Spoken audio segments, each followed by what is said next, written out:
Assalamualaikum warahmatullahi wabarakatuh.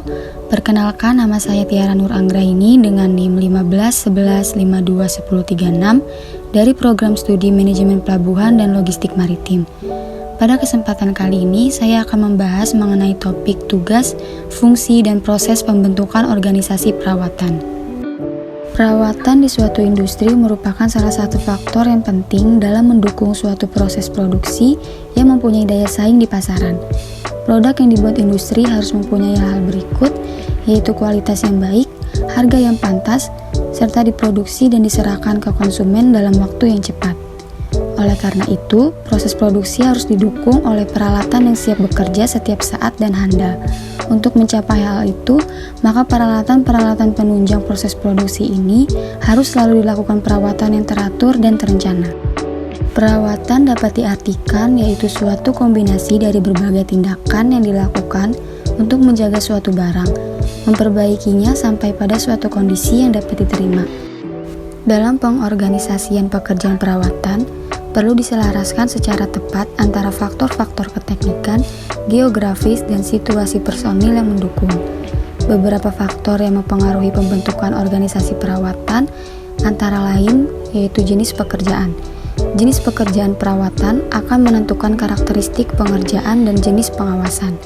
Jenis-jenis pekerjaan perawatan yang biasanya dilakukan adalah sipil, permesinan, pemipaan, listrik, dan sebagainya. Selanjutnya yaitu kesinambungan pekerjaan. Jenis pengaturan pekerjaan yang dilakukan di suatu perusahaan atau industri akan mempengaruhi jumlah tenaga perawatan dan susunan organisasi perusahaan. Sebagai contoh, untuk pabrik yang melakukan aktivitas pekerjaan 5 hari seminggu dengan satu shift, maka program perawatan preventif dapat dilakukan tanpa mengganggu kegiatan produksi, di mana pekerjaan perawatan bisa dilakukan di luar jam produksi. Berbeda halnya dengan aktivitas pekerjaan produksi yang kontinu atau 7 hari seminggu, 3 shift sehari, maka pekerjaan perawatan harus diatur ketika mesin sedang berhenti berproses. Yang selanjutnya yaitu situasi geografis. Lokasi pabrik yang terpusat akan mempunyai jenis program perawatan yang berbeda jika dibandingkan dengan lokasi pabrik yang terpisah-pisah. Sebuah pabrik besar dan bangunannya tersebar akan lebih baik menerapkan program perawatan lokal masing-masing atau desentralisasi. Sedangkan pabrik kecil atau lokasi bangunan yang berdekatan akan lebih baik menerapkan sistem perawatan terpusat atau sentralisasi. Selanjutnya adalah ukuran pabrik. Pabrik yang besar akan membutuhkan tenaga perawatan yang besar dibandingkan dengan pabrik yang kecil. Demikian pula halnya dengan bagi tenaga pengawas. Selanjutnya adalah ruang lingkup bidang perawatan pabrik. Ruang lingkup pekerjaan perawatan ditentukan menurut kebijaksanaan manajemen. Organisasi perawatan yang dituntut melaksanakan fungsi primer dan sekunder akan membutuhkan supervisi tambahan. Sedangkan organisasi perawatan yang fungsinya tidak terlalu luas akan membutuhkan organisasi yang lebih sederhana. Selanjutnya adalah keterandalan tenaga kerja yang terlatih. Dalam membuat program pelatihan, dipertimbangkan terhadap tuntutan keahlian dan keandalan pada masing-masing lokasi yang belum tentu sama. Konsep dasar organisasi Departemen Perawatan yaitu yang pertama, adanya pembatasan wewenang dan jelas dan layak untuk menghindari terjadinya tumpang tindih dalam kekuasaan. Yang kedua, hubungan vertikal antara atasan dan bawahan yang menyangkut masalah wewenang dan tanggung jawab dibuat sedekat mungkin. Yang ketiga, menentukan jumlah optimum pekerja yang ditangani oleh seorang pengawas. Dan yang keempat adalah susunan personil yang tepat dalam organisasi. Bentuk-bentuk perawatan antara lain yang pertama adalah perawatan preventif, yaitu perawatan yang bertujuan untuk mencegah terjadinya kerusakan atau cara perawatan yang telah direncanakan untuk pencegahan.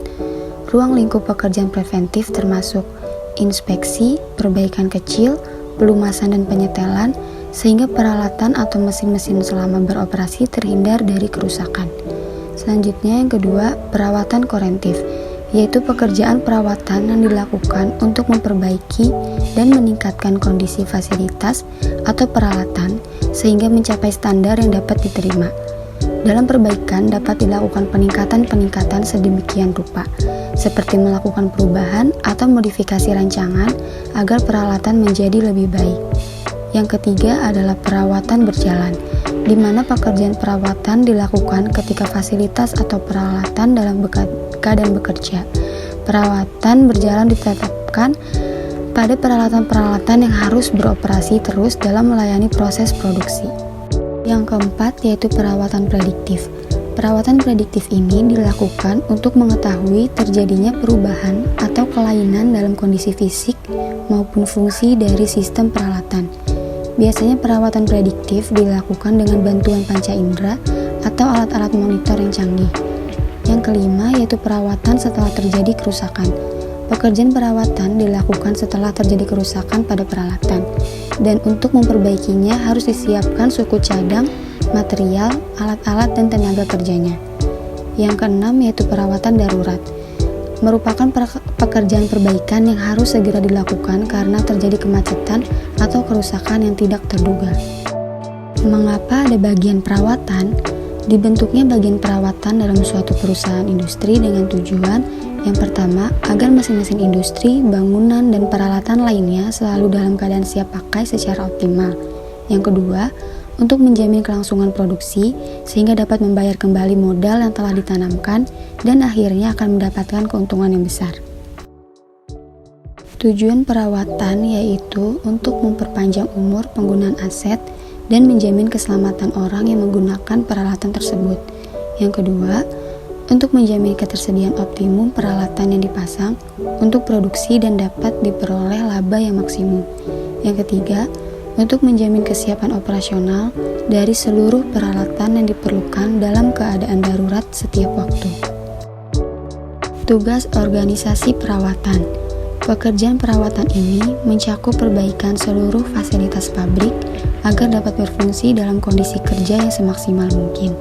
Jadi, tugas operasi perawatan adalah memberikan pelayanan teknik yang dibutuhkan untuk keselamatan pengoperasian pabrik. Pada industri kecil, tugas perawatan dapat dilakukan oleh seorang operator yang kemampuannya terbatas dalam menangani pekerjaan perawatan tertentu. Khusus untuk tugas perawatan yang di luar kemampuannya dikerjakan oleh kontraktor. Sedangkan untuk industri besar dan kompleks, perlu adanya organisasi perawatan yang didukung oleh sekelompok pekerja yang kemampuannya secara kolektif dapat menangani semua pekerjaan perawatan di industri. Kesimpulan yang dapat kita ambil dari materi berikut ini yaitu proses produksi harus didukung oleh peralatan yang siap bekerja setiap saat dan handal.